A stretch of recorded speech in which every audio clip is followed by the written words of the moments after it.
천둥 번개가 치는 곳이 있겠습니다. 이번 비는 밤사이 전라 서해안과 강원 영서, 충북 중북부로 확대되겠습니다. 또 동해안에는 높은 너울성 파도가 예상돼 안전사고에 각별한 주의가 필요합니다. 내일 아침 기온은 전국 대부분 지역이 5도 안팎까지 떨어지겠습니다. KBS 1라디오 4시 경제 뉴스를 마칩니다. 지금까지 아나운서 박지원이었습니다. KBS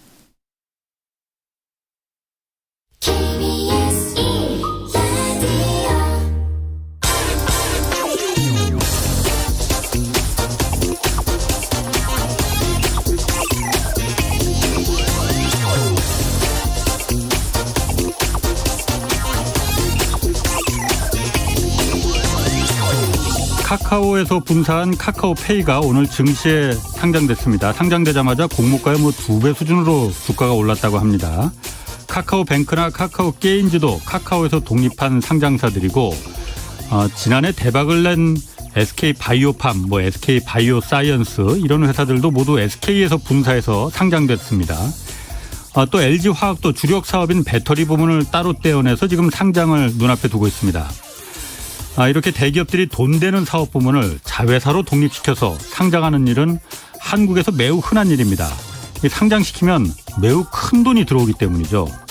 반면 주력 사업이 떨어져 나갔으니까 모기업의 주가는 떨어질 테고 소액 주주들이 그 손해를 고스란히 떠안게 됩니다. 오죽하면 공매도보다 더 무서운 게 자회사 상장이다 이런 소리까지 나오겠습니까? 반면 미국이나 영국은 모기업이 자회사를 상장시키는 경우가 거의 없고 독일과 프랑스도 한 2% 정도밖에 안 된다고 합니다. 구글만 해도 지주회사인 알파벳 이거 하나만 상장돼 있을 뿐이지 자회사인 구글과 유튜브 등은 모두 비상장 상태입니다. 기업을 믿고 거기에 투자한 주주들의 가치를 훼손시키지 않겠다는 그 원칙 때문이라고 합니다. 관행처럼 발생하는 한국의 이 자회사 상장이 개선되지 않는 한 한국 자본시장에 대한 이른바 코리아 디스카운트 이것도 사라지지 않게 됩니다. 네, 경제와 정의를 다잡는 홍반장, 저는 KBS 기자 홍사원입니다. 청취자 여러분을 위한 책 선물 이벤트 지금 진행하고 있습니다. 키움증권의 서영수 애널리스트가 쓴 새 책 2022 피할 수 없는 부채 위기를 매일 4분씩 추첨해서 보내드리는데요. 부동산과 주식시장에 닥친 위기를 진단하고 조언한 책 2022 피할 수 없는 부채 위기 이거 받고 싶은 분은 성함 연락처 주소 함께 짧은 문자 50원 긴 문자 100원이 드는 샵 9730으로 보내주시기 바랍니다. 자, 홍사원의 경제쇼 출발하겠습니다. 유튜브 오늘도 함께 갑시다. 한마디도 버릴 게 없는 알토란 같은 경제정보 홍사원의 경제쇼. 네, 요즘 원자재난이 난립니다. 수요에 비해서 또 매장량이 좀 극히 부족한 희소금속 이것도 지금 난리라고 하는데 희소금속이라는 건 산업의 비타민으로 불린다고 해요. 그래서 오늘 이 내용 좀 자세히 알아보겠습니다. 권순우 머니투데이 방송기자 나오셨습니다. 안녕하세요. 네, 안녕하세요. 머니투데이 방송에서 유튜브 발칙한 경제를 운영하고 있는 권순우 기자입니다. 지난번에는 훨씬 더 좀 명랑한 모습으로 소개를 하셨었는데 오늘은 좀 톤이 다운됐네요. 오늘은 그전엔 되게 희망적인 얘기를 좀 드렸었는데 네. 오늘은 너무 혼란스러운 얘기를 좀 드리게 될 것 같아서 좀 마음이 좀 무겁습니다. 혼란스러운 얘기. 자, 혼란스럽게 하면 혼란한 마음을 가다듬고 한번 기대해 보겠습니다. 예. 자, 희소금속 오늘 얘기 그거 할 건데 그거 전에 먼저 요소수부터 좀 얘기를 할게요. 이거 난리라고 해요. 아직까지는 실제 물류 대란이 발생하거나 그런 건 아닌 것 같은데 이 요소수가 갑자기 왜 난리가 난 겁니까 이거? 그러니까 제가 사실 그 희소금속 얘기를 드리려고 했던 이유는 요즘에 글로벌하게 원재료 부분의 그 공급 부족이 굉장히 심각하게 나타나고 있어요. 예. 그래서 이것이 그러니까 지금은 일시적인 현상일 수도 있거든요. 예. 근데 이게 중장기적으로 진행이 될 경우에 어떻게 될 것이며 그리고 우리가 이제 우리가 얼마 전에 문재인 대통령께서 그 탄소 중립 또 그리고 NDC 40% 선언하면서 친환경 전환을 얘기하셨잖아요. 예. 그러면 친환경으로 전환하게 될 때 그 필요한 전기차라든지 아니면 네. 태양광 풍력 네. 이런 것들을 할 때 거기 들어가는 재료들을 어떻게 수급할 것인가가 생각보다 굉장히 심각한 문제예요. 그리고 최근에 그 배터리 시장에서는 일론 머스크 테슬라의 CEO가 예. 자신의 배터리를 지금의 이제 3원계 배터리에서 인산철 배터리로 바꾸겠다. 이게 뭐 굳이 용어까지 아실 필요는 없는데 그 이유도 우리가 배터리를 쓰다 보면은 재료가 없어질 것 같아라는 얘기를 좀 하고 있어요. 자동차가 워낙 많으니까. 예, 그걸 다 전기차로 바꾸려면. 바꾸니까. 예. 그래서 그 이슈를 제가 최근에 계속 취재를 하고 있었는데 예. 거기에 이제 요소수 문제가 불거졌어요. 예. 근데 요소수 문제를 저는 제 관점에서는 어떻게 보냐면 지금 원재료 부분에 공급 부족이 나타나고 있는 분목이 너무너무 많아요. 근데 그 중에서 이것들이 지금 제가 취재하고 있는 산업 현장에서는 그거에 대한 부담을 굉장히 좀 많이 겪고 있어요, 고통을. 예. 이게 원재료가 부족하다는 얘기는 가격이 엄청나게 올라간다는 얘기인데 그렇죠. 이 부분이 결국은 그 공급자들, 기업들이 버티지 못하고 그게 이제 가격으로 전가가 되거나 네. 아니면 상품을 생산하지 못하게 되면 이제 소비자들이 그걸 체감하게 돼요. 예. 그 중에 요소수는 대표적인 품목인 것 같아요. 예. 이번에 그렇게 공급 부족에 있었던 것들이 쌓이고 쌓여서 소비자들이 직접 요소수를 구할 수 없는 상황이 되니까 예. 와 이게 이렇게 큰 문제였어라는 것이 됐는데 예. 일단 요소수가 뭔지부터 좀 살펴보면은 예. 우리나라에 이제 디젤 엔진 자동차가 있어요. 디젤 엔진 자동차에는 그 우리가 예전에 미세먼지라고 불렀던 뭐 지금도 그렇게 부르죠. 뭐. 근데 정확하게 얘기하면 예. 질소산화물이거든요. 예, 예. 근데 질소산화물을 제거하는 방식이 두 가지가 있어요. 하나는 필터로 걸르는 거. 예. 1차적으로 필터로 한번 걸르고 그리고 2차적으로는 질소산화물을 요소수를 집어넣어서 화학적으로 물로 만드는 그런 장치가 차 안에 들어있어요. 질소와 물로 만든다면서요, 그러니까. 그렇죠. 아하. 예, 예. 예. 그러니까 질소산화물을 물로 만드는. 예, 예. 그러니까 요소수는 뭐 CO2하고 암모니아로 네. 만들어지는데 네. 그 물질이 들어가지 않으면 차가 작동을 안 해요. 요소수가. 요소수를 넣어서 그러니까 미세먼지를 막 뿜고 다니면 안 되잖아요. 예, 예. 그래서 작동을 안 하도록 만들었는데 이게 뭐 최근에도 이슈가 됐던 건데 그 예전에 폭스바겐 디젤 게이트 사건 기억나세요? 있죠. 그때 뭐 조작했다 뭐 이런 예, 얘기 예. 있었잖아요. 예. 그 중에 이제 벤츠 같은 경우가 예.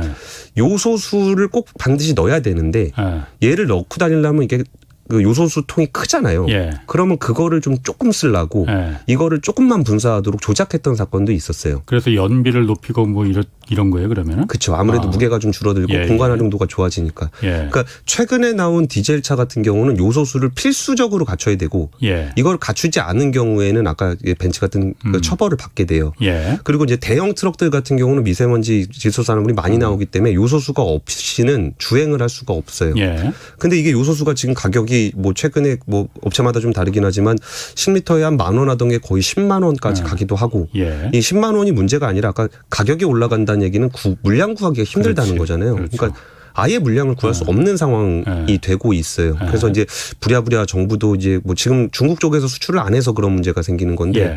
좀 더 수출할 수 있냐 없냐 이런 얘기를 가지고 좀 이제 밀당을 좀 하고 있습니다. 예. 그럼 그 문제를 좀 더 근원적으로 들어가 보면 그러니까. 요소수는 예. 요소에 물을 탄 거잖아요. 예. 근데 요소라는 건 어디서 만드냐면 이제 화석연료에서 만들어요. 근데 석탄하고 천연가스에서 만든다고 하던데. 예, 거기서 이제 그 수소를 뽑아내서 만드는 건데 예. 일단 중국이 제일 큰 시장이에요. 그러니까 중국이 왜 큰 시장이냐면은 이게 천연가스로 만드는 것보다 석탄으로 만드는 게 좀 싸거든요. 예. 그러다 보니까 우리나라에도 그 요소를 만드는 공장이 옛날엔 있었는데 중국에서 요소를 워낙 석탄으로 저렴하게 만들다 보니까 국내 업체들이 거의 없어졌어요. 그러니까 요소는 이제 수입을 해오는 구조고 예. 우리나라에선 요소수를 만드는 건데 예. 그러니까 중국 정부에서 지난 15일에 우리가 요소를 수출하지 않겠다라고 이제 선언을 합니다. 근데 왜 요소를 수출하지 않겠다라고 하는지를 보니까 이 중국의 전력난과 관련이 있는 거예요. 예. 그러니까 중국의 전력 생산을 잘 그러니까 전력이 좀 부족해 있는 상황이라 거의 뭐 없는 발전소까지 다 돌려서 석탄을 어마어마하게 쓰고 있습니다. 예. 그러면 이 석탄을 어마어마하게 쓰다 보니까 요소를 만들 때 쓰는 석탄이 부족해진 거예요. 예. 그러다 보니까 요소 공장에다가 야 지금 전기가 급해서 네. 뭐 사람들이 좀 엘리베이터도 못 타는데 지금 니네 돈 벌려고 요소를 만들어야 되겠냐? 예. 공장 가동하지 마. 이런 식이 된 거고. 예. 그러니까 중국 내에서도 요소가 부족하게 된 거고. 예. 그러면 야 우리 쓸 것도 부족한데 무슨 수출을 하냐? 그래서 이거 망을 끊어버린 거예요. 예. 그래서 지금 구조상으로 보면 우리나라가 중국에서 한 3분의 2 정도, 우리 전체 요소수 사용량의 3분의 2 정도를 중국에서 수입을 해왔어요. 예. 근데 거의 70% 되는 물량이 아예 안 들어와 버리니까 예. 도저히 만들 방법이 없는 거예요. 그래서 지금 이런 상황이 됐고 이게 그럼 이제 우리나라만의 문제냐라고 보면은 사실 그러니까. 중국은 전 세계에서 가장 많은 요소수를 공급하는 업체이기도 해요. 근데 중국만 하는 건 아닌데 유럽 같은 경우는 천연가스에서 요소를 뽑아요. 이것도 화석연료니까요. 근데 그 영국에서 지금 풍력 발전이 바람이 안 불어서 전력이 좀 줄다 보니까 그렇죠. 천연가스를 엄청나게 쓰고 있고 그 천연가스는 러시아에서 오고 있는데 푸틴 대통령하고 알력 싸움을 또 하고 있어요. 천연가스 공급해줘라 마라 그러면서. 그러면서 천연가스 가격이 엄청나게 올랐어요. 근데 요소의 원가에 천연가스가 차지하는 비중이 한 70에서 90% 정도 돼요. 그러면 지금 발전용, 난방용으로도 쓸 수 있는 천연가스가 없는 상황에서 요소에서 또 쇼티지가 난 거예요. 그러다 보니까 지금 그 유럽 최대 비료 업체가 노르웨이의 야리라는 회사입니다. 근데 그 회사가 지난달부터 암모니아 생산량을 40%를 감축하기로 했어요. 이걸 가지고 요소를 만들어야 되는데. 그러니까 그 자동차, 디젤 자동차에만 들어가는 게 아니고 요소, 비료, 농업에도 이게 쓰이니까. 그러니까 농업 얘기도 드리려고 그랬는데, 그러니까 지금은 그 요소를 만드는 업체 얘기를 드리는 거고, 그러니까 지금은 이제 비료 업체까지 영향을 지금 준다고 먼저 말씀을 주셨는데요. 그 일단 미국의 비료 업체 같은 경우도 영국의 공장이 2개가 있는데, 우리 가동 못하겠다. 요소값이 너무 비싸다 해서 안 하고 있는 상황이고 이게 슬로바키아의 그러니까 유럽의 제일 큰 요소수 기업은 슬로바키아의 두슬로라는 회사예요. 근데 여기는 10월 21일 날 우리 요소수 생산 중단하겠다. 그러니까 뭐 이게 지금 우리나라만의 문제가 아닙니다. 뭐 이게 야리라는 기업 아까 제가 얘기했던 이탈리아 요소수 만드는 데는 4주간 요소수 생산 중단하겠다. 이렇게 나오고 있는 거고 우리나라에선 요소수 형태로 나타났는데 그 요소라는 것이 또 비료의 재료로 쓰여요. 요소 비료를 만드는데 비료는 또 농업을 할 때 필수적이잖아요. 그러니까 이거를 가지고 비료를 만들어서 농사를 지어야 되는데 요소가 없으니까 비료를 못 만들고 비료를 못 만들니까 농사를 못 짓는 상황이 되면서 지금 이제 프랑스의 그 농수축산사무국의 의장께서는 가격과 상관없이 내년 봄 농가에 비료를 공급할 수 있을지 모르겠다. 그러니까 가격이 문제가 아니라 아예 구할 수가 없다는 거예요. 그래서 지금 비료를 많이 쓰는 옥수수나 이런 걸 아예 못 지을 수도 있다라는 상황까지 오고 있어요. 그러면 여기에 식재료를 못 만들게 되면 이게 그대로 밥상머리 물가로 올라오게 되겠죠. 그러니까 이게 그 요소, 요소라는 그 한 가지 요소, 그러니까 한 가지 물질이 없는 것으로 우리나라에서는 요새 지금 좀 전에 취재하고 왔었던 내용들은 그 어린이집 버스 있잖아요. 그것도 못 다니게 생겼다는 거예요. 그럼 요소수가 없으면 아까 이게 트럭에다 많이 쓴다 그랬으니까 그 대형 트럭들이 못 움직이게 되면 우리가 물류를 할 수 없는 상황이 되고 그럼 우리가 겪게 되는 건 저 어딘가에서 요소 하나가 부족한 거 석탄 가격, 천연가스 가격이 올라간 게 우리 아이들이 타는 어린이집 버스가 못 움직이는 이런 상황까지 우리 현실로 체감하게 되는 거죠. 아니 아까 그 유럽도 그러니까 유럽에도 디젤 그 차들이 많잖아요. 거기도 그러면은 지금 한국에서는 지금 요소수 때문에 당장 디젤 자동차, 디젤 트럭들이 지금 멈추게 생겼다라는 얘기 나오는데 유럽도 그럼 마찬가지입니까 지금? 마찬가지죠. 뭐 비료에 쓸 것도 없고 차이도 없고. 그러니까 우리가 좀 기대하는 거는 지금 그 요소를 생산하지 못하고 있을 때 재고가 얼마나 있을까예요. 우리가 지금 에너지 분야에서 가장 큰 이슈 중에 하나는 겨울입니다. 이제 겨울이 되면 추워지고 난방용 연료를 더 써야 될 때 석탄이나 천연가스가 더 부족하게 될 건데 그러면 겨울을 넘기면 조금 나아질 수도 있잖아요. 그러면 지금까지 우리가 확보하고 있는 재고가 이 겨울을 거칠 수 있다면 조금 살아남을 수 있지 않겠느냐라는 거고. 이제 겨울 시작하지도 않았는데 뭘. 그러니까 이게 근데 지금은 이제 요소 얘기 하나만 드린 건데 뭐 배터리에 사용하는 리튬 가격도 거의 7배가 올라 있고 니켈 가격도 올라가 있고 이제 그런 그 희소금속 얘기 조금 이따 이제 그 또 할 거고 그 부족난은 이게 그러니까 그 원자재 공급난이라는 게 요소라는 걸 처음 시작은 그러니까 석탄, 천연가스 이게 공급이 부족해지면서 거기서 에너지 남으로 나오는 건 이제 당연한 거 우리가 그럴 수 있겠네 하고 이해를 했었는데 난데없이 이게 요소수로 등장하더니 그게 화물차, 디젤차로 돼서 그 어린이집 그 버스까지도 멈추게 할 수 있는 일종의 그 나비 효과처럼 막 이렇게 막 번지는 거네요, 그냥. 그렇죠. 이제 그러니까 서플라이 체인이라고 불리는 공급망 쪽에서 이게 진짜 문어발처럼 퍼지게 되는 건데 그 아까 전에 얘기했던 그 밥상머리 물가 얘기도 지금 저는 이제 공급단을 취재하다 보니까 그거를 이제 뭐 한 달 전부터 계속 취재를 하고 있었는데 그 일이 건너서 어떻게 오게 되냐면은 뭐 밀가루 가격이 오르면 라면 가격이 오르고 과자 가격이 오르고 우유 가격이 오르고 실제로 우리나라 물가 상승률이 저희 뭐 한 10년 만에 10년 아닌가? 어제 꽤 오랜만에 한 3%대를 봤잖아요. 그렇죠. 9년 만이라고 해요. 한 그쯤 되는 것 같더라고요. 그러니까 그런 부분들이 그 이제 식품 업체들이 그동안은 이제 소비자들의 반발을 우려해서 이걸 버티고 있다가 버티다 이건 도저히 안 되겠다 하니까 그걸 올렸을 때 우리가 그걸 체감하게 되는 거죠. 근데 그 문제가 이제 오기 시작하고 있다라는 게 좀 걱정이 됩니다. 그럼 그게 지금은 이제 요소수에서 지금 터져 나왔지만은 앞으로 지금 원자재 공급난이라는 게 여러 가지가 지금 많이 다 부족하다고 하잖아요. 그러면은 어떤 문제가 또 생각지도 못했던 어떤 문제가 또 이렇게 터져 나올 줄 모르겠네 그러면은. 그렇죠. 그리고 원재료 수급의 문제가 이제 에너지발로 발생한 게 또 있고 그리고 이제 물류발로 발생한 게 있어요. 그렇죠. 그 물류가 지금 뭐 미국 서안에 있는 LA라든지 롱비치항에는 거의 100척씩 그냥 배가 떠 있는 상황. 그러면은 거의 그거를 계산을 해보니까 그 해운업 그 리서치 쪽에다가 물어보니까 전체 선봉량 전 세계에 있는 모든 선박이 돌아다니는 것 중에 가만히 서 있기 때문에 사라지는 물량이 한 12.5% 정도 된대요. 그럼 12.5%가 어느 정도 사이즈인가를 물어보니까 한진해운이 3.5% 정도 했었대요. 그러면 한진해운 정도 되는 선박회사 한 3군데가 아예 사라진 것과 같은 효과를 보고 있다고 하고 있고 이게 코로나19 이후에 이게 무슨 일이 벌어지는지 감당하기가 좀 어려운 게 이게 왜 그러냐 그랬더니 미국에서 일을 안 한다는 거 아니에요. 그러니까 사람들이 일을 안 한다 그래가지고 그랬는데 제가 오기 전에 그 얘기를 이제 다른 취재원들하고 하다가 이제 베트남에 있는 취재원과도 얘기를 해봤는데 베트남에서도 사람들이 일터로 복귀를 안 한다는 거예요. 아니 왜? 베트남은 왜 그럴까? 근데 그분도 하는 얘기가 지금 해변가나 이런 데는 사람들이 엄청나게 재밌게 놀고 있는데 그럼 코로나가 좀 이제 위드 코로나 분위기로 가는 거라고 생각이 드는데 왜 사람들이 일터로 복귀를 안 하는지 아직 원인 분석도 잘 안 돼 있는 거예요. 그럼 거기에 뭐 사람들이 일터로 복귀를 안 하니까 서비스업 쪽이 아예 망가진 게 있었고 거기도 이제 항만 쪽 뭔가 좀 안 되는 게 있었고 예전에 되게 신기했던 거는 코로나 때문에 락다운 한다 그랬더니 동남아 지역을 락다운을 했는데 갑자기 차량용 반도체가 공급이 안 되는 거예요.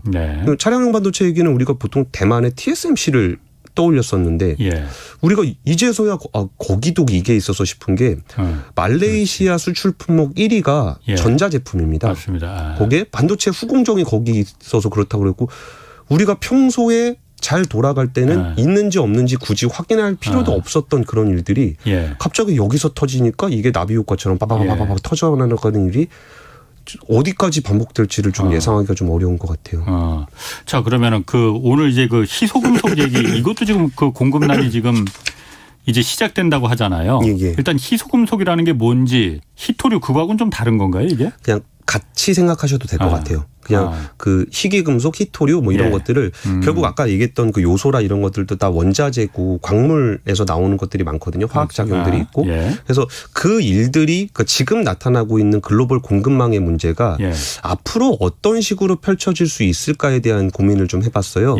그러다 보니까 우리가 지금 되게 큰 화두 중에 하나가 위드 코로나와 녹색 전환이잖아요. 희소금속이라는 거는 뭐 우리나라에선 35종의 56개 금속을 얘기를 하는데요. 일단 뭐 예를 든다면 희소금속이 뭐가 있어요? 그러니까 우리가 배터리에 쓰는 리튬도 있고 뭐 마그네슘 그리고 코발트, 그걸 2차 전지에 들어간다는 거. 그리고 우리가 뭐 이름은 잘 모르는 것들도 많아요. 뭐 티타늄도 있고, 뭐 텅스텐도 있고, 뭐 인듐 뭐 이런 것들도 있고. 이게 뭐 세륨, 스칸듐 이거를 잘 아시는 분들은 제가 알기로는 끝말잇기 잘 하시는 분들이 이걸 내용을 좀 잘 아시더라고요. 끝말잇기 듐자 나오면 못할 것 같은데. 그러니까 이 원소들에 대해서 굳이 아실 필요는 없는데, 그러니까 이 원소들이 어디에 들어가는지를 생각하시면은 너무 단순합니다. 예를 들면은 LCD의 화질을 높이기 위해서 린듐이 들어가요. 그럼 인듐이 없으면 LCD를 만들 수가 없어요. 우리가 사용하고 있는 스마트폰이라든지 TV라든지 아무것도 못 만들어요. 그리고 뭐 희토류 같은 경우는 전기차를 만드는 그 모터 예. 모터에 반드시 필요합니다. 예.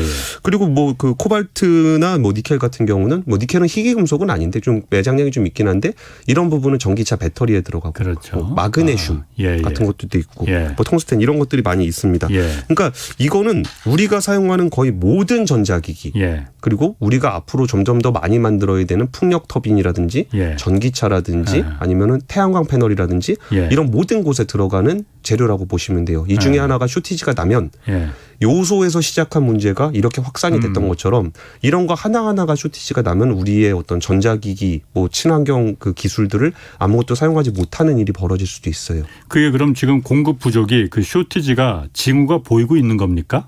아, 이게 너무나 정해진 미래예요. 왜냐하면은 우리가 지금 화석연료를 사용하지 않겠다라고 각국 정부가 다 선언을 했잖아요. 그러면 화석연료를 사용하지 않으면 전기는 어떻게 구할래? 그러면은 풍력, 태양광. 그리고 자동차는 내연기관을 아니면 뭘로 할래? 전기차, 그렇지. 수소차. 근데 여기에 들어가는 재료들이에요. 근데 이 매장량들, 그러니까 지금 생산되고 있는 양들이 그렇게 많지 않고 그리고 매장돼 있는 것도 한계가 있기 때문에 우리가 많이 사용하고 있는 금속으로는 철이 있죠. 철은 전 세계에서 가장 풍부한 재료예요. 그러니까 얘는 우리가 어지간히 써도 우리가 고갈에 대해서까지 고민할 필요는 없어요. 근데 희소금속들은 얼마 매장도 안 돼 있는데 그래서 별로 안 쓰고 있었는데 우리가 나아가고자 하는 그 방향을 보니까 이 희소금속들이 너무나 많이 필요하게 된 거예요. 그러니까 굳이 희소금속이라는 표현 쓸 것도 없이 그냥 금속이라고 보셔도 돼요. 그래서 이번에 그 일론 머스크가 자기의 배터리를 지금은 3원계라 그래서 3원계가 그냥 원소가 3개다 그래서 3원계예요. 니켈, 코발트, 망간 이걸 이용해서 배터리를 만들거든요. 그런데 테슬라가 갑자기 우리는 인산철 배터리를 쓸 거예요 라고 얘기를 하면서 갑자기 여기서 야 3원계 배터리보다 인산철이 더 좋은 거 아니야? 그러면서 우리나라가 이제 그 3원계 배터리를 잘 만드는데 그것 때문에 우리나라 그 배터리 회사들 주가가 많이 떨어졌었어요. 근데 일론 머스크가 뭐라 그랬냐면은 아니 그 인산철 배터리가 더 좋다는 게 아니고 철은 많어. 근데 니켈, 코발트, 망간은 별로 없는 것 같아. 내가 2030년이 되면 2천만 대의 자동차를 만들 거야. 우리가 지금은 50만 대, 80만 대를 만들고 있지만 뭐 지금은 상관이 없는데 한 10년만 지나도 그리고 자기네가 만들 물량만 그만큼인데 1년에 사람들이 자동차를 전 인류가 한 1억 대 정도를 만들어. 그러면 거기다가 니켈, 코발트, 망간을 쓰면 이거를 우리가 감당할 수 있을까? 그렇지. 우리는 자기는 아무리 봐도 이걸 감당할 수 없다는 거예요. 그래서 인산철 배터리가 일회 충전 주행 거리가 더 짧거든요. 성능 면에서. 그럼에도 불구하고 우리는 인산철 배터리를 절반 정도는 쓸 거야라는 얘기를 한 거예요. 그러니까 이 부분은 이 친환경으로 가는 그 과정 속에서 너무나 많이 사용될 거라는 걸 알고 우리가 여기에 이게 얼마나 매장돼 있는지를 대충 파악할 수 있기 때문에 몇 년이 지나면 이게 사라질 거라는 걸 너무나 잘 알고 있어요. 테슬라뿐만이 아니고 너도 나도 다 쓸 거니까. 그쵸. 보나마나 그거 모자랄 것이다. 그래서 그때 매우 곤란해질 것이다. 그래서 인산철 풍부한 철을 이용한 배터리를 쓰겠다라고 말한 거다. 그럴듯하네요. 그렇죠. 이게 단기적으로는 그런 이슈가 안 보일지도 모르겠지만 이게 어느 순간에 지금 요소처럼 어느 순간 쇼티지가 딱 났다고 해서 글로벌 자동차 회사들을 다 멈춰버릴 수는 없잖아요. 그러니까 그런 거를 미리 염두에 두고서 움직이고 있고 그래서 이 금속을 이제 확보하기 위한 전쟁이 엄청나게 치열하게 벌어지고 있어요. 그리고 또 하나 문제 중에 하나가 이 금속을 채취하는 채굴하는 과정에서 아까 요소 우리나라가 지금 요소 때문에 문제가 되는 이유 중에 하나는 중국에 대한 의존도가 너무 높다는 거잖아요. 근데 이 금속의 상당 부분이 그 중국의 의존도가 너무나 높아요. 그러면 중국이 지하 자원이 많아서 그런 거일 수도 있는데 그 홍 기자님은 아실 것 같은데 그 텅스텐 아시죠? 당연히 알죠. 그 정도는 알지. 그렇죠. 이 텅스텐을 아는 사람이 우리나라 제외하고 그렇게 많지 않아요. 우리나라에도 텅스텐 나는데 그 광산이 있지 않아요? 이게 우리 연배를 확인해 볼 수 있는 건데 그러니까 그 예전에 국민학교 시절 그때 자연교과서에 보면 사회교과서였나 보다. 지리교과서 이런 거 보면은 우리나라는 텅스텐이 풍부하다. 그래서 전 세계 산동인가 어디 뭐 있었는데. 영어를 산동광산 정확하게 기억하고 계시네요. 그 광산에서 전 세계 텅스텐의 20%를 공급할 정도로 맞아. 우리나라가 이렇게 풍부했어요. 근데 그 산동광산이 언제 그 폐광이 됐냐면 거기 없어졌어요 그러면은? 93년에 폐광이 됐습니다. 우리나라가 텅스텐 무슨 뭐 그 주요 산업국 중에 하나 생산국 중에 하나 그렇게 제가 알고 있었는데 그렇죠. 오래전에 없어졌구나. 이른바 주석이라고도 하고. 맞아요. 주석. 그게 근데 다 파서 그럼 없어진 건가? 아니죠. 아까 전에 제가 중국의 의존도가 높다고 말씀을 드렸던 이유 중에 그러니까 금속의 중국 쪽의 의존도가 높은 이유 중에 하나가 일단 중국이 이런 재료들을 굉장히 싸게 만들어요. 그러니까 그 당시에 우리나라 텅스텐 광산도 중국에서 워낙 싸게 텅스텐을 전 세계에다 뿌려버리니까 국내에선 채산이 안 맞았던 거예요. 그러다 보니까 결국 텅스텐 광산을 문을 닫게 됐는데 여기에 어떻게 그럼 중국은 그걸 싸게 만드느냐라는 것에 불편한 진실이 하나 숨어 있어요. 그러니까 희소금속, 그러니까 금속을 우리가 캘 때 텅스텐 광산 그러면 텅스텐을 그냥 캐오는 게 아니에요. 뭐 코발트 광산 그럼 코발트를 그냥 캐오는 게 아니고 엄청나게 큰 돌이 있으면 그 돌 속에 조금 들어있어요. 그럼 그 돌을 캐다가 그러니까 사실 석탄이나 철광석 같은 경우는 그 매장량이 굉장히 풍부하고 그 밀도가 높기 때문에 캐다가 쓸 수 있는데 이 희소금속들은 그렇게 많이 들어가 있지를 않아요. 그럼 이걸 광산에서 그걸 어마어마한 큰 돌을 캐서 이걸 다 부셔요. 다 부셔가지고 부셔도 이게 그 희소금속들은 다 이렇게 붙어 있을 거 아니에요. 다른 돌들하고 광석들하고. 그럼 거기다가 뭐 황산을 비롯한 각종 화학 물질을 막 들이부어요. 그럼 거기서 뭐 그 폐수도 나오고 토양 오염되고 방사성 물질 나오고 이런 환경 파괴가 굉장히 심각합니다. 그래서 이런 환경 파괴 문제 때문에 미국이라든지 유럽에서도 예전에는 이런 걸 채굴을 했었는데 지금은 못 하게 됐어요. 근데 중국에서는 그런 거를 묵인하는 거죠. 그리고 그 과정에서 지역 주민들한테 끼치는 피해도 너무 크고 거기에 뭐 진짜 좀 더 험한 국가들 가면 아동 노동이라든지 노예 노동이라든지 뭐 이런 문제들도 있었고 콜롬비아 같은 경우는 아예 반군이 텅스텐 광산을 장악한 적이 있어요. 그럼 거기서 텅스텐을 거의 한 노예 노동을 해가지고 굉장히 뭐 저렴한 가격에 공급을 하면서 자기네들은 거의 한 연간 한 50조 원 규모의 운영비를 충당을 해서 정부가 대치를 하는 그런 일들도 있었어요. 그러니까 이런 식으로 채취가 되다 보니까 선진국 이게 어느 정도 법적인 체계가 갖춰 있는 민주국가에서는 이걸 할 수가 없어요. 그러다 보니까 이 중국에 대한 의존도가 굉장히 높아진 문제가 있고 이런 문제가 중국에 대한 의존도가 높다 보니까 지정학적인 위기로까지 생각이 되고 있는 거죠.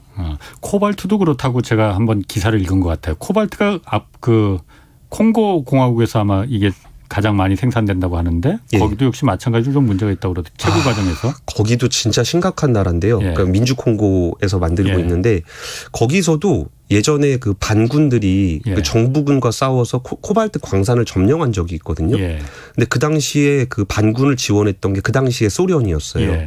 근데 그래가지고 반군이 그 텅스텐 광산을 딱 지배를 해버리니까 그 서구 국가들이 공급받던 텅스텐이 막혀버린 거예요. 그리고 그걸 두고서 이제 그 학자들이나 어떤 연구자들 아니면 저널리스트들이 봤던 거는 소련이 그 미국의 공급선을 공격하기 위해서 코발트 공급선을 공격하기 위해서 이 반군을 지원한 것이라고 추정할 정도로 그렇게 그 콩고에서 그 코발트 매장률의 한 60% 정도를 가지고 있거든요.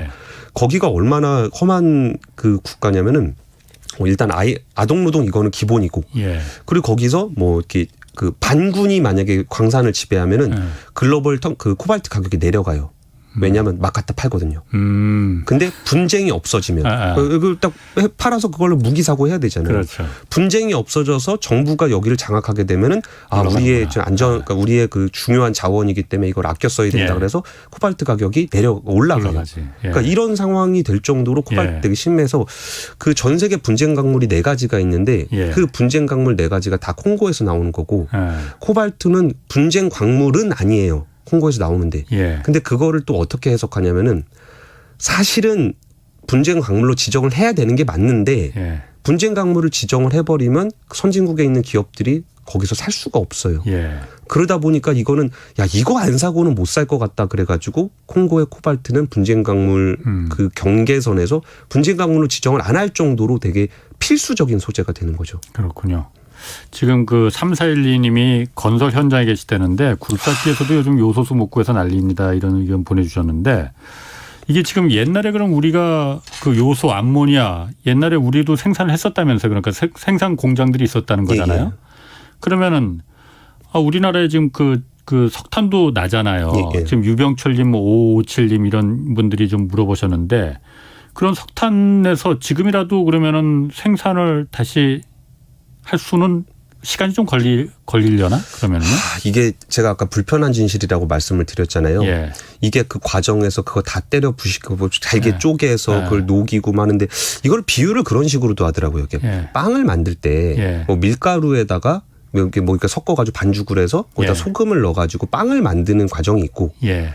그 빵에서 예. 다시 소금을 뽑아내려면 어떻게 해야 될까 생각을 해보는 거예요. 못 뽑아내죠. 어떻게 뽑아내요? 근데 그게 희소금속의 채굴 과정이에요. 아. 그러면 이 과정들이 너무나 환경 오염도 심하고 예. 물리적으로 환경 파괴도 심하고 좀 이게 그 약간 좀 저한테 너무 와닿았던 그러니까 표현은 지구의 살껍데기를 벗겨내는 느낌이라는 거예요. 예. 그래서 캐난에 나는 건데 그러니까 그 과정들을 정말 깨끗하게 하려 그러고 그걸 다 원칙을 지키면서 하려 그러면 비싸요. 아, 그러니까 지구의 살껍데기를 벗겨낼 정도로 지구의 그 환경에 미치는 그 악영향이 데미지가 크다 이 말씀이죠. 예, 그래서 그게 비싼데 예. 그럼 우리가 그 중국 거를 살 때 예. 그거를 모른 척 하는 거예요. 예. 그러면 여기서 중국에서 굉장히 싸게 저렴하게 공급을 하고 있을 때 예. 국내에서 지금 우리가 요소가 부족하니까 우리가 요소 공장을 다시 만들어야지라고 해서 요소 공장을 만들잖아요. 예. 그러면 중국이 정상화가 됐을 때 그 저렴한 요소하고 경쟁이 안 돼요. 그렇죠. 그러니까 일단 그 이유들은 여기 환경적인 이유라든지 뭐 이런 뭐 얘기들을 화학적인 이유를 얘기하지만 여기에 경제적인 불편한 진실. 우리는 그 물질을 싸게 공급받고 싶은 거예요. 예. 그럼 우리나라에서 만드는 뭐 되게 비싼 요소를 예. 지금이 없으니까 쓰겠지만 정상화가 됐을 때 쓸 것이냐라고 하면은 이거를 다 선진국을 비롯해서 우리나라도 사실 다 눈 감고 있는 거예요. 예. 그렇게 해야 된다라는 건 알지만 싸게 공급받아서 내가 싸게 물건을 만들어야 되는데 그리고 이게 경쟁을 또 하잖아요. 예. 경쟁을 하는데 내가 뭐 착한 원자재를 쓰고 싶어요라고 해서 비싸게 물건을 만들고 네. 소비자들한테 이건 착한 원재료로 만든 거니까 비싸게 사주세요라고 했을 때 경쟁력을 가질 수가 없거든요. 예. 그러다 보니까 지금 이게 무너진 이유가 뭐 환경적인 이유, 사회적인 이유를 얘기하지만 네. 그 비용의 문제, 가격의 문제가 숨어 있기 때문에 우리나라에서 그걸 다시 요소를 만들겠다는 기업은 없을 겁니다. 아니면 이거를 정부가 지원을 해서라도 해야 될 건데 그렇게 해서도 경제성이나 지속 가능성을 확보하기가 좀 어려워요. 그렇죠. 단기간에 할 수 있는 그 다시 재개하기는 좀 힘든 상황이고 예. 지금 얘기 들어보니까 그런 주로 이제 희소금속 요소수는 좀 차치하더라도 희소금속 같은 게 지금 그 공급 부족 현상이 지금 조짐이 보이는 게 예.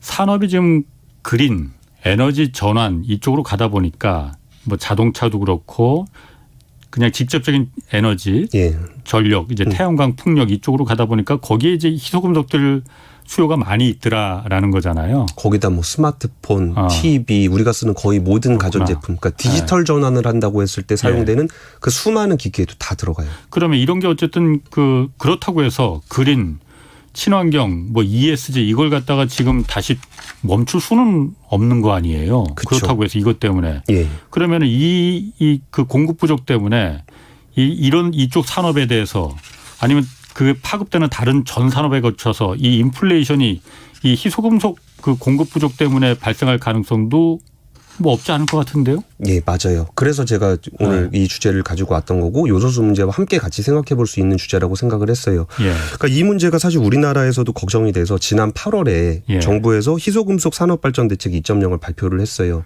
근데 1차적으로는 지금 공급 부족을 막아야 되기 때문에 예. 어떻게 확보할 것인가를 우리가 좀 관심이 많아요. 예. 그러니까 광산이 있다면 저 먼 나라에 광산이 있다면 내가 빨리 거기에 지분을 사서 예. 여기에 대한 주도권을 내가 갖고 다른 데 공급을 안 해주더라도 나한테 먼저 공급해줘. 예. 이거를 확보하기 위한 전략들을 거의 모든 기업과 모든 정부가 쓰고 있어요. 예. 예. 그리고 또 정부 차원에서는 좀 불편한 얘기는 이런 그 원자재를 가진 나라들이 이걸 무기화하기 시작했어요. 그러니까 무기화한다는 건 어떤 거냐면 이거 꼭 예전에 그 일본하고 중국의 히토류 분쟁 같이 그렇게 하는 것도 있지만 이 원자재를 가진 나라가 예. 이거 우리가 수출 안 할 거니까 예. 그 우리나라 와서 만들어. 대표적인 경우가 뭐냐면은 지금 그 인도네시아에 예. 현대차하고 우리나라 LG에너지 솔루션이 가서 전기차 공장과 배터리 공장을 만들어요. 예. 근데 그 공장을 만드는 그 근간에는 뭐가 있냐면 인도네시아는 니켈이 굉장히 풍부한 나라거든요. 예. 근데 니켈 수출을 갑자기 그 원광 수출, 광석 수출을 금지를 시켰어요. 예. 그러면서 야 니켈 필요하면 우리나라 와서 세워. 그래서 그 공장들이 들어오면 자신들의 배터리 기술, 자동차 기술들을 흡수해서 예. 우리나라에서 어떤 산업을 육성하겠다. 이렇게 무기화를 하기도 해요. 그럼 여기서 지금 우리나라 같은 경우도 여기에 발등에 불이 떨어질 것이 너무나 불보듯 뻔하기 때문에 예. 이런 데 빨리 진출해서 그 원자재를 확보를 하거나 예. 아니면 광산 투자를 하거나 이런 거에 포커싱을 많이 맞추고 있어요. 그리고 또 하나 우리가 이제 그 미래를 준비하는 대안으로 볼 수 있는 부분이 되게 식상하게 들리실 수도 있겠지만 재활용입니다. 재활용. 예. 금속은 한번 나오면 사라지지 않잖아요. 그러니까 철도 다 재활용해서 만들잖아요. 맞아요. 예. 그러면은 예를 들어서 스마트폰 같은 경우에 약 한 50여 종의 그 희귀 금속들을 사용하고 있거든요. 예. 근데 우리가 스마트폰 쓰고 나면은 뭐 다 쓰고 나면 2년에 한 번씩 바꾸고 예. 그냥 버리잖아요. 예. 버리거나 아니면 중고폰으로 팔거나. 예. 근데 이거에 들어가는 희귀 금속들을 거의 재활용을 잘 못하고 있어요. 재활용이 가능하긴 하나 보죠? 그렇죠. 이 재활용을 하려면 물론 힘듭니다. 예. 아까 희귀금속이라는 것 자체가 뭔가 이렇게 섞으면 섞고 나면 이걸 분리하기가 어렵다 그랬잖아요. 빵에서 소금 다시 빼내는 거 힘들듯이. 맞아요. 배터리도 니켈, 코발트, 망간을 이렇게 진흙처럼 막 섞어가지고 만드는 건데 예. 이 진흙처럼 섞어 있는 거를 다시 니켈, 코발트, 망간으로 분류를 하는 게 재활용 과정이거든요. 예. 그러니까 이게 쉽진 않아요. 예. 근데 어쨌든 이렇게 재활용을 해야만 한다는 이유는 그게 공감하시겠죠. 예. 한정된 매장량에 우린 너무 많이 써야 되니까. 그럼 이 재활용을 하는 것이 상품 가격에 녹아나야 될 필요가 있어요. 재활용을 하는 것이 상품 가격에 녹아나야 된다. 예, 그 재료에 대한 사용료가 예. 그냥 써서 버리고서 끝나는 문제가 아니고 이거를 재활용하는 과정까지도 이 그 제조사가 비용을. 책임을 져야 되는 거고 제조사가 책임을 져야 된다는 얘기는 거기에 비용이 올라가는 거잖아요. 예. 예를 들어서 애플 같은 경우에는 네. 이거를 분류하는 로봇을 만들었어요. 그러니까 아이폰을 가지고 가면 이거는 ESG 활동 중에 하나로 좀 제시를 하고 있는데 예. 이 로봇을 만들어서 이 로봇가 14가지 희귀 금속을 아이폰에서 다시 뽑아내는 그런 로봇이에요. 예. 근데 물론 여기서 지금 하고 있는 그 로봇 한 대가 시간당 한 200대, 연간 한 120만 대 정도를 분해를 할 수 있다고 해요. 예. 근데 이게 이제 2019년 기준으로 나와서 한 100만 대 정도를 재활용해서 32kg 정도의 희귀 금속을 우리가 재활용했다라고 자랑을 하고 있습니다. 예. 근데 애플이 판매하는 스마트폰이 연간 2억 대예요. 예. 근데 2억 대 중에 지금 10만 대 재활용하는 정도라는 거거든요. 그러니까 이 부분들이 우리가 너무나 쉽게 사용하고 버렸던 그런 부분들이 우리가 더 이상 감당할 수 없는 그런 일들이 되게 되고 그러다 그 조그만 거 한 개만 못 쓰게 되더라도 진짜 전 세계 서플라이 체인이 멈춰버리는 그런 일들이 벌어지기 때문에 이렇게 참 스마트폰 한 대 이 100만 원짜리 스마트폰을 하나 사서 2년만 쓰고 버린다는 게 정말 너무 낭비 아닌가요? 그렇죠. 예, 그리고 이게 스마트폰 회사들의 어떤 전략이기도 할 거예요. 예. 그러니까 이거를 지금 수익성 중심으로 이렇게 생각을 하게 되면은 이게 되게 저 경제 기자 입장에서도 이런 얘기 별로 하고 싶지 않거든요. 이게 뭐 수익성 중심으로 도래 혈안된 이런 얘기는 안 하고 싶은데 예. 이 문제는 너무나 정해진 미래이기 때문에 예. 이거를 우리는 순환자원이라는 표현을 써요. 예. 이게 한번 써서 버리는 게 아니라 이렇게 만들고 버리고 이게 예. 선형 경제라고 얘기하거든요. 예. 만들고 다 쓰고 재활용하고 이제 순환 경제라고 얘기를 해요. 근데 이거를 이제 그러면 우리가 사용했던 이 스마트폰이라든지 배터리라든지 여기서 재료를 다시 뽑아내는 그런 일들을 우리는 앞으로 계속 해야 되는데 예. 이거를 뭐라고 표현하냐면 도시 광산이라는 표현을 써요. 도시 광산. 네. 그렇지. 광산이 어디 산에 있는 게 아니라 예. 도시에서 우리가 금속을 캐내기 때문에 이걸 예. 도시 광산이라고 하는데 이 산업 규모가 앞으로 어마어마하게 커질 거예요. 당연히 그럴 것 같아요. 당연히 그렇겠죠. 그래서 SK 이노베이션 자료를 보니까 예. 한 2040년 정도가 되면 인류가 그 지구에서 광석을 캐내는 것보다 도시에서 캐내는 거, 재활용을 하는 비중이 훨씬 더 높아질 거다라는 예. 얘기를 해요. 그래서 우리가 그러면 뻔히 정해진 미래인 이 그 소재의 고갈 문제를 어떻게 해결할 것인가에 대한 대안으로는 이 재활용 문제가 하나 예. 있고요. 또 하나는 이것도 좀 너무 그 제가 시민단체는 아닌데 좀 이 그 착한 대안으로서 말씀을 드리면 이런 부분에 대해서 우리가 공감대를 형성해서 정책화를 할 필요가 있어요. 아까 말씀드렸던 가격 문제가 되게 심각하다 그랬잖아요. 그러면 노동의 비용을 정당하게 지불하는 것에 대해서 글로벌한 컨센서스를 형성을 해야 되고 예. 여기 환경 비용에 대한 이걸 재처리를 해서 환경을 파괴하지 않는 것에 대한 비용을 정당하게 요구를 해야 되고 우리가 이산화탄소 배출을 계속할 때 인류가 망할 수 있다라는 우려 예. 때문에 전 세계가 함께 약속을 해서 이산화탄소를 줄인 것처럼 예. 이 원재료를 채굴하는 과정에서 생겨나는 문제에 대해서 우리가 공감대를 형성하고 여기에 대해서 환경이라든지 노동이라든지 이런 것에 대한 비용을 지불하지 않고 묵인하고 저렴하게 이용한다고 해서 그런 그 파괴적인 행위들을 우리가 모른 척하는 게 아니라 예. 이걸 직시하고 거기에 대해서 요구하고 가격이 올라가더라도 그러니까 이산화탄소 배출을 줄이면 가격이 올라가지만 우리는 그걸 받아들이기로 한 거잖아요. 예, 예. 그것처럼 이 이산화탄소를 줄였을 때 발생할 수밖에 없는 금속 사용량이 늘어난다는 것. 이 부분에 대한 예. 부분도 우리가 정당한 글로벌 국제 룰을 만들어서 예. 이걸 지켜가고 그 부분에 대해서는 우리가 소비자들도 어느 정도 감수할 마음의 준비를 좀 해야 될 것 같아요. 맞습니다. 이게 권순우 기자가 제 후배 기자지만은 제가 이렇게 자신의 철학이 분명한 그런 저널리스트 기자 제가 참 좋아하고 존경합니다. 아닙니다. 근데 제가 또 말씀드리고 싶은 거는 이거는 심지어 제 철학이 아니라 예. 그 분야에선 너무나 컨센서스하게 있는 그렇죠. 분야인데 우리가 비용이 들어가는 부분이다 보니까 잘 모른 채 하고 싶은 거고 그러다 보니까 이런 얘기가 이렇게 좀 낯설게 느끼실 수도 있을 것 같아요. 아까 말씀하신 그 도시광산 얘기 그 얘기는 저도 가끔 들어보긴 했어요. 그런데 일단 그게 돈이 돼야만이 그런 기업들이 생기고 그런 기술들이 발전할 거 아니에요. 예, 맞아요. 지금 돈이 됩니까 그런 게? 아직까지는 아닌가? 아까 했던 얘기랑 다 연결되는 얘기인데 예. 도시광산이 돈이 되지 않는 이유는 예. 자연광산이 더 경제성이 있기 때문이에요. 그렇지. 그냥 거기서 땅에서 캐는 게 더 센데 예. 그거를 굳이 이거를 수거하고 예. 근데 이 수거하는 과정도 인프라가 예. 전혀 없는 문제가 있어요. 예. 이거를 분류를 잘하고 예. 수거가 잘 되고 수거가 하는 걸 잘 뽑아내고 이러면은 비용이 내려갈 수 있거든요. 예. 근데 이게 야 그냥 땅에서 캐는 게 더 싼데 그걸 굳이 왜 해야 되라고 하면은 이거를 우리가 쓰레기 분리수거 하듯이 예. 뭐 스마트폰은 이렇게 분류하고 배터리는 이렇게 분류해서 이거를 누가 공급을 하고 누가 운송을 하고 누가 재활용을 하고 이런 서플라이 체인이 만들어져야 되는 거예요. 예. 그게 없으면 비용이 높아지는 건데 예. 다행인 것은 이게 그 ESG를 비롯해서 탄소 중립 친환경 전환이 일어나면서 이것도 아까 2040년쯤 되면은 우리가 도시광산이 더 돈이 될 것 같아라고 했을 때 예. 기존의 화석연료를 기반으로 해서 사용하던 그런 기업들이 자신들의 포트폴리오를 굉장히 빠르게 전환하고 있어요. 네. 그러면서 몇 조 원을 투자해서 여기서 포스코 같은 경우도 이 배터리를 재활용하는 공장을 지금 만들고 있고 착공식을 이미 했습니다. 예. 그래서 이쪽 산업이 커질 거다라는 걸 예상한 기업들은 이미 움직이고 있어요. 그래서 그런 부분에서 우리가 도와줘야 되는 부분들은 그러니까 이 산업이 경제성을 가지려면 아까 말씀드렸던 것처럼 우리가 저렴하다고 그렇지. 하면서 묵인했던 그런 비용적인 문제를 예. 드러내야 되는 거고 예. 그리고 이런 산업들이 지금 초기 산업이기 때문에 비싸다는 이유로 외면하면 안 되고 오히려 여기에 대한 지원과 이 산업적인 관심과 이런 그리고 이제 그렇게 하지 않는 부분에 대한 페널티 예. 이런 정책 지원들이 같이 지원이 돼야 될 것 같아요. 지금 유튜브 댓글에서 그 요소수 이게 이 문제가 사실 느끼는 분들이 굉장히 많나 봐요. 체감적으로. 노차이나 분이 정부 대책이 지금 어떻게 되고 있는지 궁금하다고 물어보셨는데 정부도 지금 이거 회의는 계속 하는 것 같더라고요. 제가 기사 읽어보니까. 딱히 대책이 지금 나오는 거는 아직까지는 그 발표된 건 없죠. 제 그 희귀금속 얘기 들으면은 되게 암담하지 않으세요?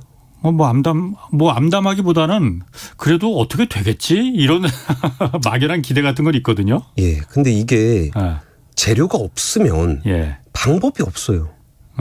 그러면 정부에서 지금 할 수 있는 거는 정부 차원에서 지금 하고 있는 거는 1차적으로는 중국에다가 그렇지. 예. 수출 좀 해줘라 라고 부탁하는 거. 예. 이것도 굉장히 중요한 외교적인 어떤 스킬이 필요한 부분이 하나 예. 있고 또 하나는 요소수가 그러니까 이거는 공급단을 조금 더 어떻게 활성화 시켜보고 싶은 부분이 그 부분이고요. 예. 그리고 이제 그 수요단을 좀 줄이는 방법. 그거는 트럭들이 지금 요소수를 많이 사용한다 그랬잖아요. 예. 그리고 이제 물류 쪽에 문제가 있으니까 그 트럭을 대체할 수 있는 수단으로서 화물을 좀 운송해 보자라고 하면은 뭐 기차라든지 뭐 이런 부분들을 어떻게 좀 더 활성화를 해서 우리가 수요를 조금 줄여보면 어떻겠느냐. 그거는 뭐 미봉책 중에 미봉책이지 그게 가능하겠습니까? 일단은 할 수 있는 게 그거밖에 없어요. 그래서 지금도 제가 오기 전에 좀 더 자세한 얘기 취재해 보려고 이쪽 그 키맨들하고 좀 전화를 해봤는데 다 모여서 회의하고 있더라고요. 뭐 그 중국 말고 다른 수입원을 다른 나라에서도 뭐 천연가스 좀 비싸더라도 유럽에서 천연가스로 요소 만드는 아까 슬로바키아 뭐 이런 얘기 하셨는데 그런 데다가 좀 하긴 그런데 그쪽도 지금 유럽도 지금 난리 나는데 한국까지 줄 물량이 많지 않겠죠. 그 슬로바키아 최대 공장이 있다 그랬잖아요. 예. 거기서 중단을 하려고 그랬더니 이거를 미리 알았던 정부는 정부가 미리 주문을 해서 먼저 사가 버렸습니다. 그것 때문에 국민적 반발이 있어요. 이게 공급 부족 문제는 그렇게 단기간에 해결하기는 좀 어려워요. 그러면 아까 전에 결국 바랄 수 있는 거는 겨울에 에너지를 좀 덜 쓰길. 이게 그 생각보다 그러니까 그 심각하네. 일단 방법이 없다는 게 좀 심각하네요. 그러니까 중국에 그냥 중국만 바라보고 있을 수밖에 없는데 지금. 예. 국내에서 다시 공장을 이거 다시 세워서 생산하고 이런 데는 뭐 단기간에 되는 게 아니니까. 예. 중국에서 일단 자기 발등에 불이 떨어졌는데 이걸 한국만 요구하는 것도 아닐 거라. 전 세계가 요구하고 있죠. 좀 계속 한번 지켜보겠습니다. 이 부분 좀 어떻게 되는 건지. 이게 뭐 그쪽 회의 끝났다 그러면 좀 다시 통화해서 뭐 좀 어떻게든 방법을 좀 찾았으면 좋겠습니다. 그리고 우리나라에 그래도 그 요소수 했던 경험도 있고 예. 그리고 암모니아를 다루는 기술들도 좀 있거든요. 예. 그래서 좀 죄송합니다. 제가. 알겠습니다. 2186님이 미래가 힘들 것처럼 보인다. 인간들이 너무 많은 자원들을 사용해서 그 대가를 이제 받기 시작하는 거다. 이런 의견 주셨습니다. 자, 그러면 아까 제가 잠깐 얘기하셨지만은 이거 희소 금속을 갖고 있는 나라들이 어쨌든 한정돼 있으니 갖고 있다기보다는 생산하는 나라들이 한정돼 있으니 이 나라들이 이걸 전략 무기화하면 어떻게 하느냐. 예. 아까 말씀하셨잖아요. 일본하고 중국하고 그 센카쿠열도 중국의 다오이다오 예. 영토 분쟁 났을 때 중국이 히토류 그럼 니들한테 수출 안 해. 했더니 일본이 손들었거든요. 그렇죠. 이런 코발트, 리튬 이런 갖고 있는 나라들이 이걸 전략 무기화할 가능성 있습니까? 그러면은? 그러니까 전략까지는 아니더라도. 그러니까 전략 무기화라는 표현을 아까 전에 그 영토 분쟁 있을 때 뭐 그런 얘기를 했던 거잖아요. 근데 이게 전략 무기화라 그러면 뭐 되게 심각한 문제가 터질 때만 잠깐 일어나는 일처럼 느끼실 수도 있어요. 예. 근데 되게 진짜 오래된 얘기인데 1992년에 예. 덩샤오핑이 뭐라 그랬냐면 중동에는 원유가 있다면 예. 중국에는 히토류가 있다라는 얘기를 이미 맞아. 그때 얘기를 했어요. 맞아. 그러면서 그 당시에 일본에서도 이거에 대해서 준비를 안 한 게 아니에요. 예. 그러니까 히토류 부분이 조금 이렇게 부족하고 코발트가 부족해질 걸 알았기 때문에 일본이 소재 분야에 굉장히 기술이 좋은 나라예요. 예. 그래서 일본에서는 그때 그 코발트 의존도를 낮추기 위해서 디스프로숑이라는 그 히토류를 정말 그 많이 공급받을 수 없다면 적게 쓰면 되잖아요. 예. 그래서 거의 한 3분의 1로 그 사용량을 낮춘 그런 소재 기술들을 개발을 했어요. 기술로? 예. 예. 그리고 소재를 이제 뭐 조금만 쓸 수 있게끔 그렇게 개발을 했는데 뭐 조미료 넣을 때 뭐 소금으로 안 되면 간장도 좀 집어넣고 뭐 이렇게 먹는 것처럼 그렇게 해서 개발을 했는데 그때 그 이제 학자분이 계셨는데 그 학자분이 하는 얘기가 아니 내가 3분의 1로 줄이면 뭐하냐. 전기차 수요가 지금 3배가 넘게 늘었는데 그렇지. 그걸로 감당이 안 되더라고 얘기하면서 그러면 이때는 히토리움 문제 그러니까 코발트에선 자유로워졌지만 히토리움 문제가 걸릴 거라고 생각하지 않았습니까? 라고 물어봤을 때는 일단 그때는 코발트가 문제였으니까 코발트를 줄였지만 이거를 좀 너무 특정 지역에 의존하지 않는 기술을 좀 개발하고 싶었다. 근데 거기서 이제 연구가 추가로 진행된 게 없는 거예요. 근데 이 부분들이 중국이라는 나라가 그러니까 중국에 나가 있는 글로벌 기업들의 어떤 현황들을 보면은 너네 왜 거기 나가 있냐라 그랬을 때 예전에는 그 얘기들을 많이 했어요. 인건비가 저렴하다라는 말을 했었는데 사실 그 화학 공장이라든지 소재 공장들은 굳이 인건비에 구애받지를 않아요. 공정에 사람이 별로 없어요, 원래. 그냥 뭐 대량으로 공장이 돌아가니까. 근데 거기서 뭐를 제일 고민했었냐면은 얼마나 원자재를 이걸 잘 수급받을 수 있을 것인가 그걸 고민했던 거고 그때 그게 넘어가고 나서 그러니까 중국이 이제 급성장했던 그 과정들은 이 공정을 만들 때는 자신들이 개발했던 공정 기술, 소재 기술 이런 것들을 중국 사람들한테 알려줘야 되잖아요. 그래야 그걸 만들 거 아니에요. 그러면 그 기술들을 거기서 배우고 그걸 기반으로 중국의 산업이 지금까지 이렇게 커온 거예요.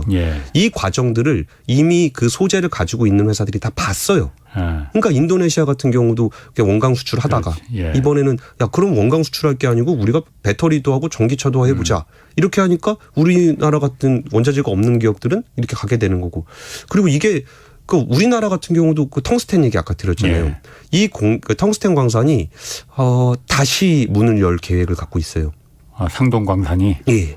이게 캐나다의 알몬티라는 회사가 다시 예. 투자를 해서 예. 야, 이 정도의 풍부한 매장량이 있으면 이거는 분명히 쇼티지가 날 거기 때문에 우리가 예. 투자할 만한 가치가 있다고 해서 다시 문을 열고 있어요. 그건 그렇겠네. 예. 그래서 그런 것들을 가지고 있는 기업들이 자국 산업 육성을 위해서, 그러니까 전략 무기가 싸우자가 아니고 예. 이걸 가지고 내가 진짜 내 국가를 육성하겠다라는 예. 게 되는 거면 그러면 우리나라는 입장이 좀 곤란하죠. 이런 기술들, 그러니까 기술은 있는데 이 원자재가 없는 입장에서 쟤네가 저렇게 나왔을 때 거기가 협박을 하진 않잖아요. 예. 우리가 안 줄 거야, 나랑 싸우자 이러진 않는데 예. 그럼 이쪽으로 오면은 원자재를 더 많이 받으실 수 있을 건데요라고 하면은 우리나라 기업들이 또 거기 가게 되는 거고. 근데 그 부분에서 우리나라는 오히려 시장을 넓히는 효과들도 있을 거예요. 예. 그러니까 예전에는 그런 기술들을 가지고 우리가 물건을 일방적으로 팔기만 하는 입장이었다면 예. 이 기업 국가들이 가지고 있는 원자재를 가지고 우리들의 어떤 기술과 자본을 가지고 좀 더 공고한 외교 관계, 좀 예. 더 튼튼한 공급망을 만들 수도 있거든요. 이게 그 신남방 정책이라고 불리는 그런 정책에서 문재인 대통령이 우리 한번 동남아 국가들하고 만나볼까요?라고 했더니 동남아 국가들이 다 우리나라에 찾아왔던 이유도 그 국가들이 가지고 있는 그런 잠재력과 예. 우리나라가 가지고 있는 어떤 기술 자본들을 함께 그 서플라이 체인을 구축하고 싶었던 거예요. 예. 이게 미국의 그 바이든 대통령이 최근에 그 공급망 관련해서 어마어마한 압력을 넣고 있잖아요. 그러니까. 그게 예. 미국을 중심으로 해서 공급망을 좀 더 공고하게 가져가고 싶다라는 그런 그 재편의 얘기거든요. 그럼 우리나라 같은 경우도 그럼 야, 우리나라는 자원도 없고 뭐 제조도 중국에서 받아오고 있고 예. 그럼 미국에서는 이거 우리 뭐 삼성전자 기밀 공개 안 하면은 막 혼날 거라고 막 그러고 있고 여기서 수세적으로 방어적으로만 할 게 아니라 우리는 오히려 강점인 기술과 자본이 있기 때문에 이런 원자재 국가들 재료 국가들과 함께 파트너십을 맺으면서 우리가 원활하게 공급망을 유지할 수 있는 외교적인 문제, 산업정책적인 문제 이런 것들을 함께 가져갈 필요가 있는 것 같아요. 오늘 참 인사이트가 있는 여러 가지 얘기 아주 감명 깊게 잘 들었습니다. 오늘 고맙습니다. 예, 감사합니다. 자, 지금까지 권순호 머니투데이 방송 기자 함께했습니다. 자, 오늘 여기까지 하겠고요. 저는 내일 다시 찾아뵙겠습니다. 지금까지 경제와 정의를 다잡는 홍반장 홍사원의 경제쇼였습니다.